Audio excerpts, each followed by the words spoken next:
Welcome to the Walter Weyburn Music Channel. Y'all, I've got a lot of music on this channel. I've got several songs that I've written myself on here. Some songs that some friends has written for me to record. And then there's also a lot of cover songs on here that I recorded. Okay, this channel was supposed to be for my music.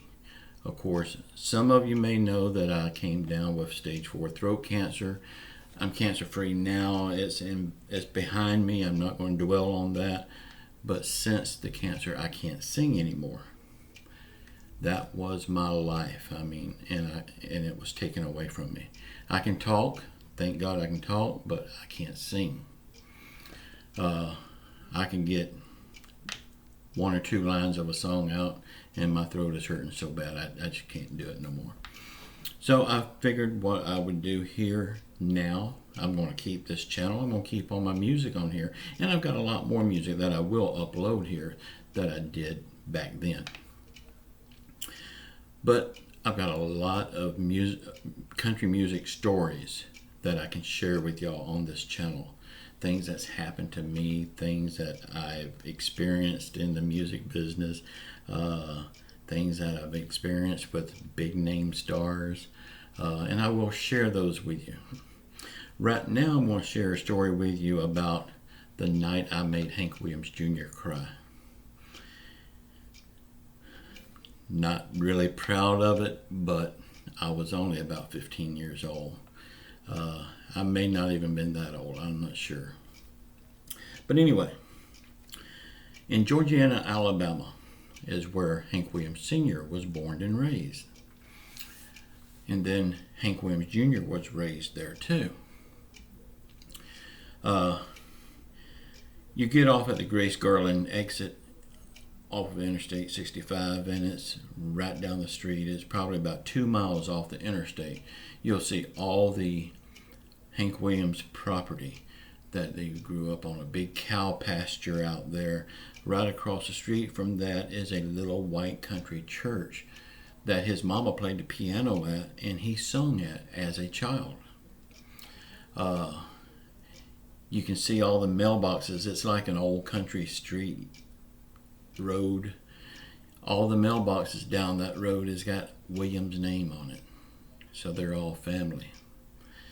But anyway, every year, the last weekend of June, they always have a Hank Williams Memorial celebration. In that cow pasture, you got big name stars comes in from everywhere, and it's a 2-day event. And it used to be free. I don't know if it still is or not, but we would go every year. And you sit underneath the pine trees and everything, and eat and enjoy great music, and you actually get to visit with the big name stars and the up and coming stars. That was really a good time, and we look forward to it every year. But the strange thing is, back then was the time that Hank Williams Jr. was having such a hard time with self-identification. Everybody was wanting him to be like the ghost of Hank Williams, and he was fighting against it. That's when he first came out with the beard, the long hair, and the hat. It was right after he recovered from his fall on Ajax Mountain, and it almost killed him. So he grew the beard and sunglasses to cover up the scars. But he was still having a hard time dealing with that, and also dealing with the fact that people wanted him to be his daddy, and he just could not do that. But he never came to one of the memorial celebrations. Everybody wondered why, and then it clicked. The reason why is because it was just too hard. Ooh, it's going to get me just talking about it. It was too hard emotionally for him to come there. But one year he did come there. And from getting off the interstate to that property is less than 2 miles. So when they got off the interstate in his tour bus, they called ahead and let everybody know he's on the way. He's turning off the interstate. It shouldn't take no more than about 10-15 minutes to get there. Well, 2 hours passed and he wasn't there yet. So they radioed and they said they're having bus trouble. They'll be there shortly. About another 2 hours passed before they actually pulled up. Then the bus just sat there for about an hour before Hank Williams Jr. got off the bus. Come to find out, he was having trouble dealing with going home. That was the home that he grew up at. He was having so much trouble they had to pull off the roads for him to regroup. But when he got off the bus, he went straight to the stage area. He had a little white electric guitar with a Confederate flag painted over it. He sung about 10 songs before he said the first word. Of course, the first song was Sweet Home Alabama. He did a heck of a show. Well, the weekend passed on, and came home. A few months later, here in Pensacola, Florida, where I live, he was going to do a concert at the Bayfront, well, it was the Pensacola Municipal Auditorium. Then they tore it down and built another one now. But he was going to do a show there. Me and my brother went. My brother was about 18. I think I was about 14 or 15. But after the show, they said anybody wanted an autograph, come to the side of the building where the bus is, and he would be standing at the steps of the bus to sign autographs. Well, of course, me and my brother was like the first out there. I mean, we booked it out there.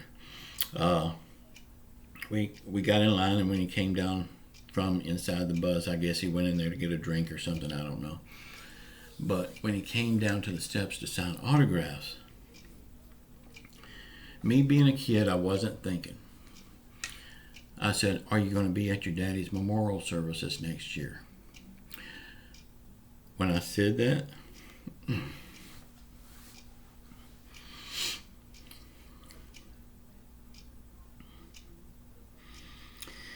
Hank Williams Jr. is a big man. But he put his head down and started crying like a baby.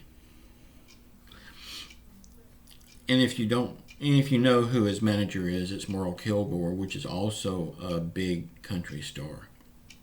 He's also a friend of Hank Williams Sr. Well, Merle Kilgore was standing beside him at the steps of the bus as a guard, But when that happened, he signed our autographs. Merle Kilgore put his hand on my shoulder and he let me know it was time for me to move on. He didn't say anything all the way to me. He just let me know it was time to move on. So we left. And that night, it's haunted me forever. Of course, I was 14, 15 years old. I knew no better. I didn't know it was going to hurt him that bad, but it did. But I don't think he ever went back to the memorial celebrations. We fell out of going a few years later. But for about 10 years there, we went every year, and we looked forward to it. But that year that he went, man, that was the talk of everybody. I mean, he put on one heck of a show. But, yeah, that was the night I made Hank Williams Jr. cry. And to see that big man put his head down and cry like that was something else. Y'all, I'm going to have stories like this, and they're not all sad stories. They're not sad like this one is. I've got a lot of good country music stories that I want to share with y'all, and I will be doing them probably about one a week or so like that. Y'all just keep an eye out. Please subscribe to this channel. Leave me your thumbs up. Leave me your comments, and share it out to your media, to your social media. And just know, I love you all. Until the next time, ciao.